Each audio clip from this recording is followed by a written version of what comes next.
Bonjour à chacun et à chacune d'entre vous en ce dimanche matin. Je suis heureuse de vous retrouver. Devant un beau paysage de chez nous, dans les Cévennes, un homme seul s'est arrêté, à la fois admiratif et dubitatif. Il se dit, c'est absolument magnifique, mais ce serait encore plus beau s'il y avait quelqu'un avec qui le partager, s'il y avait quelqu'un à qui le dire. Pourtant, d'autres personnes admirent avec lui ce beau paysage, au même moment. Mais cet homme ne les voit pas. Il est comme aveugle à la présence des autres. Un jour, Jésus, nous raconte l'évangile de Marc, rencontre un homme, un aveugle, sur le bord d'un chemin. Cet aveugle-là ne voit personne, lui non plus. Mais il demande à recouvrer la vue. Il est seul, mais il veut rejoindre les autres. Jésus s'arrête, pose son regard sur son visage, arrêt sur visage. Pourquoi tendre son visage si personne ne le regarde? Si c'est pour être, encore une fois, délaissé ou ignoré? Pourquoi espérer un arrêt sur visage? Tout le monde semble très entouré, très occupé, très affairé. Tout le monde passe. Personne ne s'arrête. Qui regarde? Qui voit? Qui entend?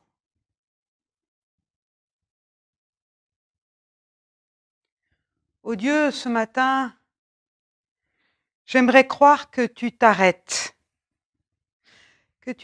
sur chacun de nos visages. Oh Dieu, ce matin, j'aimerais croire que tu offres à chacun, à chacune, un regard qui guérisse, qui console et qui relève. Amen.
Que veux-tu que je fasse pour toi? Demande Jésus à Bartimée dans l'évangile de Marc, chapitre 10, verset 51. Que veux-tu que je fasse pour toi? Un visage se penche, un regard a lieu et l'invitation à raconter la blessure. Que faut-il pour délier de l'obscurité le corps jeté sur le bas-côté, là où personne ne passe, où plus rien ne se passe? Que faut-il sinon cette limpidité de l'attention qui ne connaît pas de distraction? Cette écoute qui cueille l'aveu au bord du silence, au bout de l'indifférence. Elle remet à plus tard son voyage. Elle ne veut que descendre au fond de l'abandon. La lumière de ses yeux uniques. Elle fouille la chair empêchée, la nourrit d'une chaleur oubliée. Alors se dénouent un à un les fils du désir et remontent au jour les mots pour le dire. Ce qui arrive ensuite, c'est une odeur de clairière, un ciel sous les paupières et l'élan de danser, plus loin, sur le chemin redonné.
Nous lisons dans l'évangile de Marc au chapitre 10, les versets 46 à 52.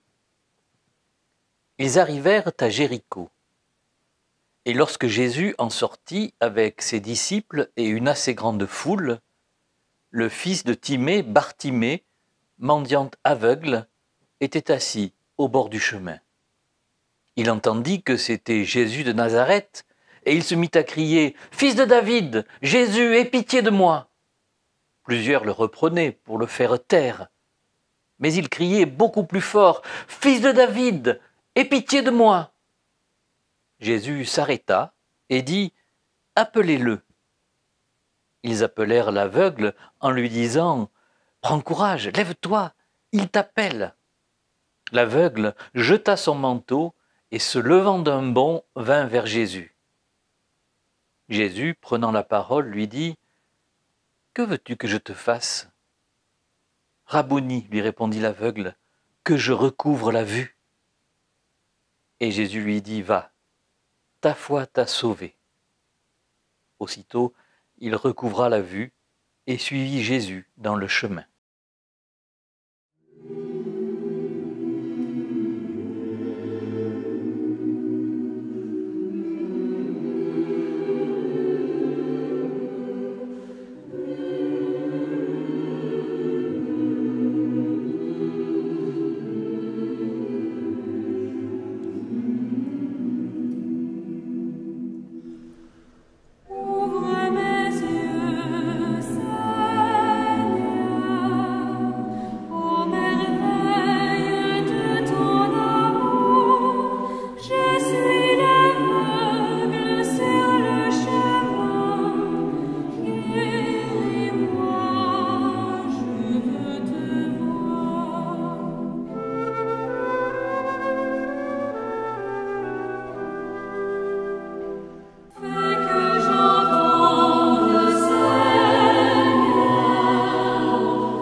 Ce récit de la guérison de l'aveugle de Jéricho nous arrive de 3 côtés à la fois.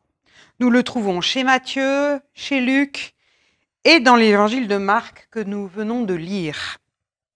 À part quelques petites différences, les 3 textes nous racontent la même histoire. Juste chez Matthieu, l'aveugle n'est pas solitaire, mais il a un compagnon frappé également lui aussi de cécité. Et ce qui est intéressant pour nous dans le texte de Marc, c'est que cet aveugle, nous le connaissons. Nous savons son nom de la même façon que lui, l'aveugle, saura le nom de celui qui vient et qui va le guérir. L'aveugle a un nom, il est une personne bien distincte, il s'appelle Bartimée, c'est-à-dire le fils de Timée. Et là, c'est notre premier message, notre première surprise de ce matin. Là, Marc nous prévient, il nous dit en tout premier, à travers le nom de cet aveugle, qui que nous soyons, nous sommes quelqu'un. Nous ne sommes pas anonymes. Quoi que puisse être notre vie et nos comportements, même si nous sommes un simple individu posé au bord d'un chemin, sur le banc d'une quelconque banlieue, sur un lieu du banc, du bord, il est quelqu'un qui nous connaît par notre nom. Et ce n'est pas rien. Dans les 2 autres évangiles de Matthieu et de Luc, les infirmes dont il est question, on ne sait pas qui ils sont. En revanche, ce que l'on sait, c'est que connus ou inconnus, ces personnes sont au bord du chemin et elles mendient. C'est là qu'elles ont le plus de chances d'assurer leur survie. Elles guettent ceux qui passent pour quémander un peu de nourriture et peut-être une piécette. Et là, il est utile, comme Bartimée, d'avoir un manteau pour le déposer par terre. Le manteau, c'est l'unique bien et en même temps, c'est l'outil de travail de Bartimée. C'est que tous les aveugles, comme les autres infirmes au temps de Jésus, les estropiés, les malades, ne valent pas grand-chose et n'ont pas grand-chose. D'abord, parce que dans ce temps-là, ils ne peuvent pas mener la même vie que tout le monde. De ce côté-là, je ne sais pas si on peut dire que grand-chose a changé aujourd'hui. Ou plutôt, je sais qu'il reste beaucoup de choses à faire pour ceux qui souffrent de handicap, de maladie ou de misère. Mais aussi et surtout à cette époque, ils étaient laissés sur le bord de la route parce qu'on considérait que s'ils étaient atteints ainsi, c'est qu'ils le méritaient et que leur sort était punition de Dieu. Souvenez-vous de cet autre aveugle dans l'évangile de Jean, dont l'entourage de Jésus se demande si c'est lui ou ses parents qui ont fauté pour qu'il soit dans cet état. Bref, les infirmes, les impotents, tous ceux qui étaient atteints d'une invalidité étaient mis au banc et rejetés hors des villes. Honte sur eux, dehors. Voilà comment fonctionnait déjà la fabrique à exclus. Et malheureusement, nous ne pouvons pas regarder la société de cette époque avec fierté en nous disant que tout cela, c'était avant, mais qu'aujourd'hui, avec le progrès, aujourd'hui, malheureusement, non. Notre société, sur ce plan-là, n'est pas beaucoup plus brillante. Elle est aussi excluante, humiliante, nous dit le philosophe Olivier Abel, qu'autrefois. même si peut-être ce n'est pas tout à fait de la même façon, ni pour les mêmes raisons. Mais revenons à notre texte. Voilà donc Bartimée, solitaire sur le bord du chemin, et voilà donc Jésus suivi de ses disciples, entouré de la foule qui s'avance sur ce même chemin. Jésus marche, il monte vers Jérusalem, il continue sa route, sa vie, sa mission, accompagné des siens. Chemin difficile, long, ascension infernale vers Jérusalem, ville de l'aboutissement, ville de sa mort qu'il connaît, qu'il sait, inéluctable. Il marche quand même, suivi par une foule harcelante, criante, impatiente. Il traverse Jéricho, belle ville agitée par les caravanes qui se pressent pour entrer et sortir de l'enceinte de la ville. Il est à pied, il marche à côté des marchands qui vendent leurs produits. Lorsque soudain, il entend un cri, une parole, des mots qui l'appellent, l'interpellent et l'arrêtent. « Fils de David, aie pitié de moi !»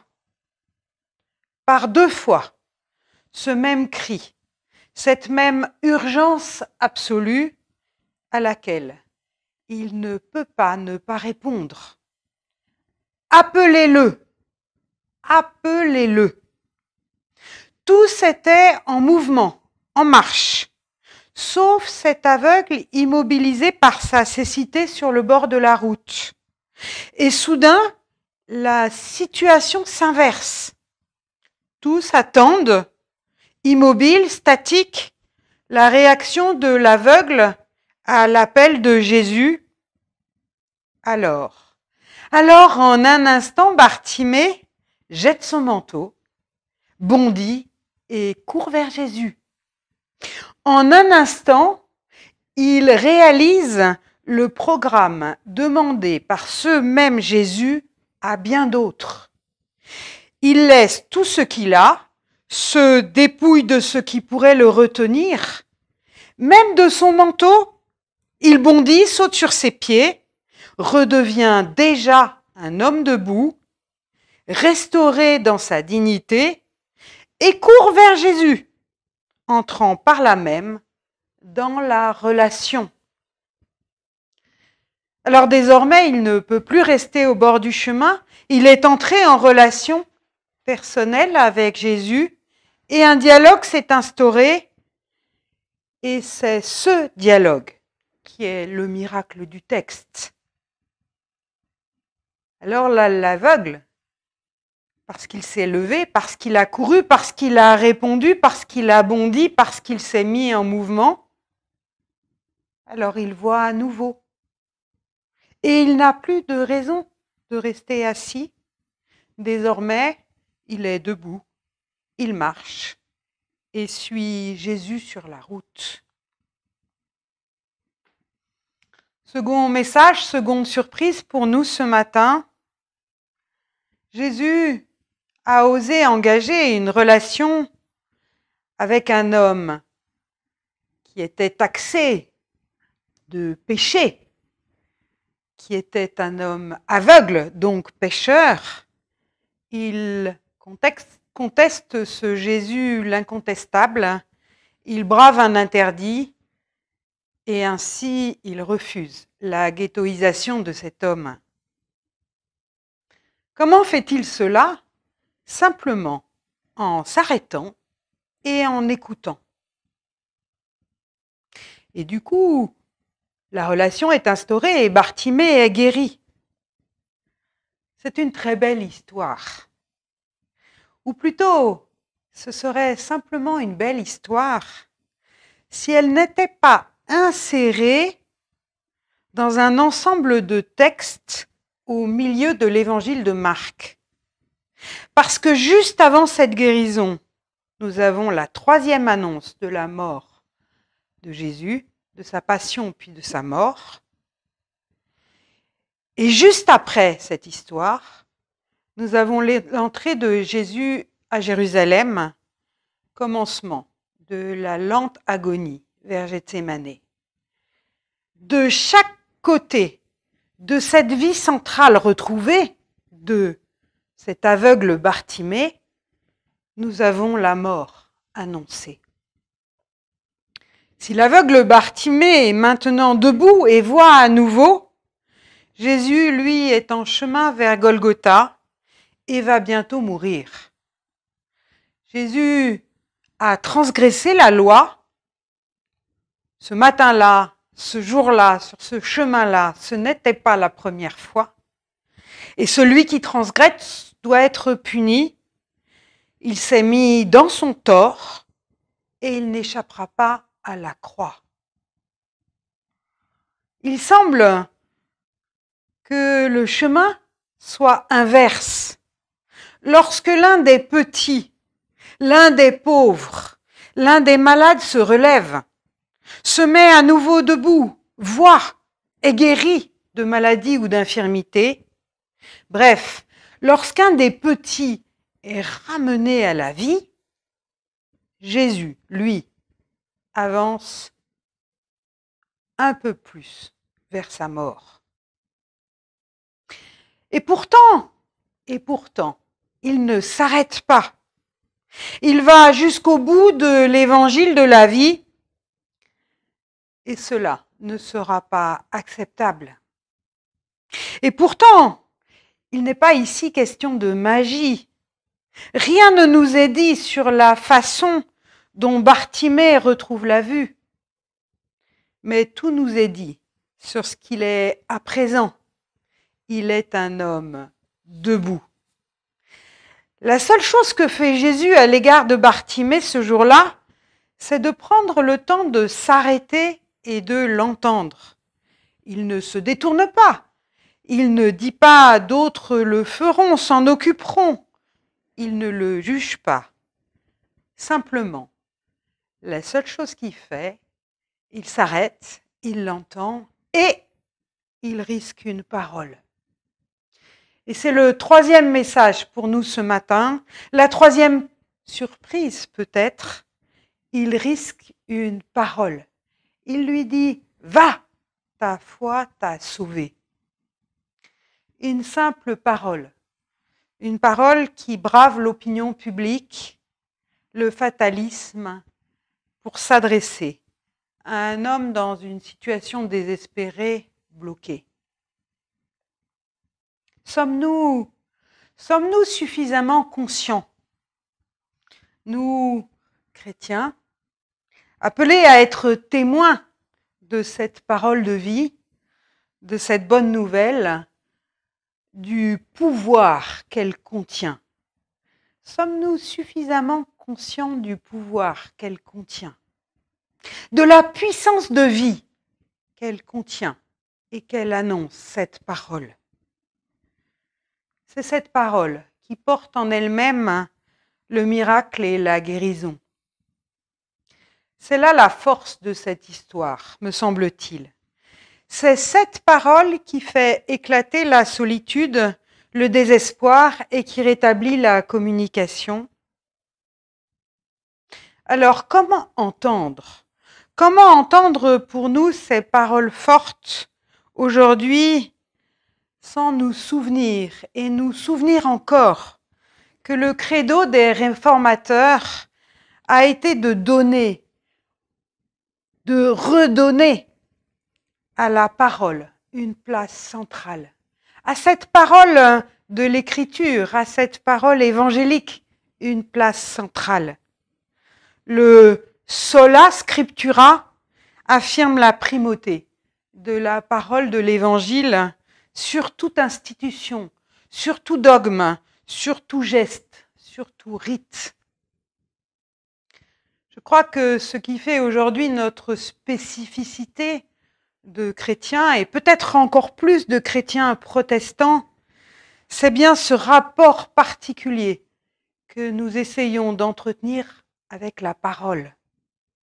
Avec cette parole qui nous est donnée gratuitement à chacun. Alors, je le répète à nouveau, sommes-nous suffisamment conscients nous qui sommes appelés à être témoins de cette parole de vie, de cette bonne nouvelle, du pouvoir qu'elle contient, de la capacité de puissance de vie qu'elle transmet. Je ne crois pas. Comme les foules du temps de Jésus qui souhaitaient avoir des preuves, comme Thomas qui voulait voir, comme tous ceux qui attendaient des signes de la part de Jésus, des miracles, des signes qui petit à petit l'ont amené vers le Golgotha, vers la croix. Nous aussi, nous souhaiterions bien pouvoir tenir, voir, prouver. Ce serait tellement plus facile. Mais la parole, elle a cela de particulier qu'elle ne fiche pas. Elle suggère, elle insinue, elle fait deviner, imaginer. Elle ouvre à l'impossible. Et en cela, elle nous met en marche. Et c'est précisément cela, je crois, l'originalité de la foi chrétienne. Parce qu'elle est parole et que la parole est liberté, elle est à l'opposé de la contrainte et de la démonstration dans toutes les formes de démonstration qu'il y a. Il n'y a pas de logique. Il ne peut y avoir de parole véritable sans liberté et donc sans risque. La parole, elle ouvre des espaces de liberté et donc aussi de risque à prendre. Il nous reviendra toujours à chacun et à chacune de décider si cette parole fait de Jésus pour chacun de nous un sauveur et si nous sommes ses enfants. Nous n'aurons jamais, je crois, de signes qui descendraient directement du ciel, jamais de raisonnements qui viennent piéger notre raison. Ce n'est pas que Jésus n'ait rien dit ou rien fait, ni qu'il nous laisse sans signe. Non, bien sûr, il nous a appris que la parole a un pouvoir, celui de remettre debout, de ressusciter de la vie chez ceux qui étaient couchés. Et ça, ce n'est pas rien. Jésus, il en a fait assez pour que nous sachions quelle direction nous pouvons prendre. Mais je crois que nous ne sommes pas contraints de prendre cette direction. Il en a dit assez et fait assez pour que nous puissions l'aimer, mais pas assez pour que nous soyons obligés de l'aimer. Je crois que c'est au risque et à la liberté que Jésus nous appelle, que cette parole nous appelle, comme Bartimée, qui, complètement aveugle, laisse tout, même son manteau, et bondit à la rencontre de celui qu'on appelle Christ. Amen.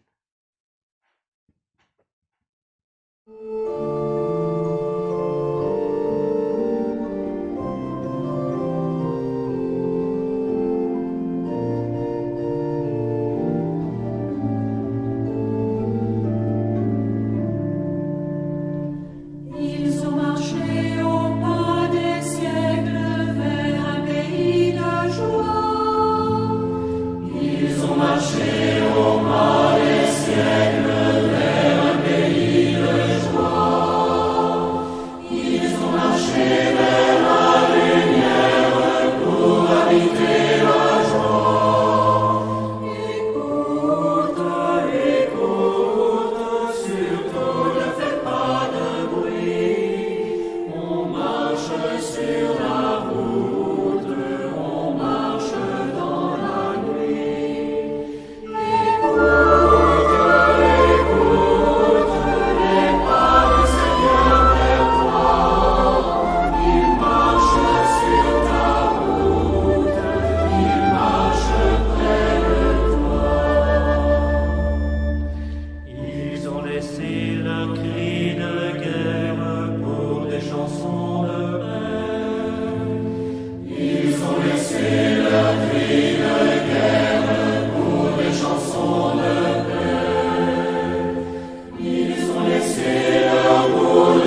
Je vous invite à la prière d'intercession.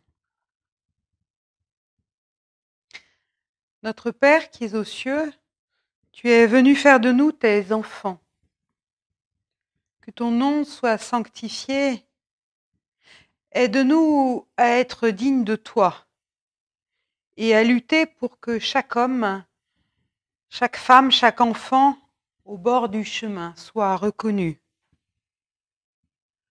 Que ton règne vienne, que ta justice et ta joie, ta grâce et ton pardon soient pour chaque homme, chaque femme, chaque enfant.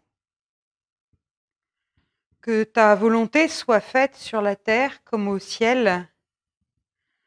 Donne-nous des cœurs pour aimer, des mains pour agir et des bouches pour proclamer ton évangile. Donne-nous notre pain de ce jour, afin que chaque homme puisse jouir des biens nécessaires à la vie, sans pour autant qu'il en prive les autres.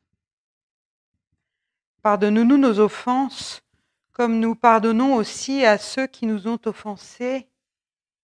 Que ton pardon nous rende libres et nous permette de partager cette liberté que tu nous donnes avec tous les hommes. Et ne nous laisse pas entrer en tentation, mais délivre-nous du mal. Ainsi, délivrés de tout fatalisme, nous te demandons la force de surmonter les épreuves qui nous sont données de vivre. Car c'est à toi qu'appartiennent le règne, la puissance et la gloire au siècle des siècles. À toi, nous voulons remettre en ce jour toutes les victimes des injustices et les laisser pour compte.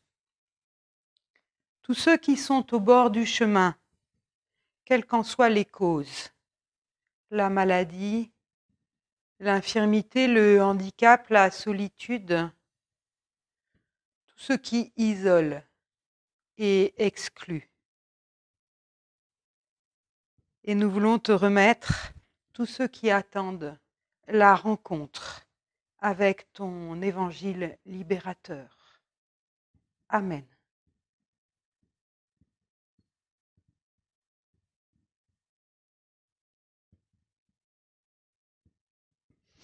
Et nous écoutons maintenant les paroles d'envoi et de bénédiction. Une des forces de l'histoire de Bartimée dans le texte de Marc, c'est qu'elle se conclut avec le verbe « aller ». Jésus dit à Bartimée « va ». Va, ta foi t'a sauvé. Parce qu'après le temps de la guérison, il y a le temps de l'envoi et le temps de l'action. Va, ne reste pas planté au bord du chemin. Il y a plein de personnes à aider. Il y a plein de personnes à aimer, à consoler, à écouter.